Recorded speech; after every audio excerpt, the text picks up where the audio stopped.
भारत के सभी राज्यों की खबर SNS न्यूज चैनल पर, खबर जो आपको रखे सबसे आगे।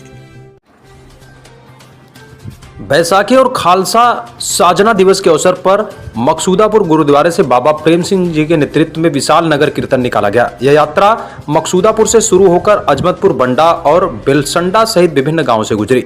बंडा चौराहे पर बाबा विधिचंद गतका अखाड़ा पंजाब के कलाकारों ने हैरत अंगेज करतब दिखाए, जिसे देखने के लिए भारी भीड़ उमड़ी। नगर कीर्तन का समापन वापस मकसूदापुर गुरुद्वारे पर हुआ। रात में विशेष दीवान सजाया गया, जहां पंजाब से आए रागी जत्थों ने गुरबाणी कीर्तन के जरिए संगत को निहाल किया। इस भव्य आयोजन में क्षेत्र की सिख संगत ने पूरी श्रद्धा और उत्साह के साथ भाग लिया।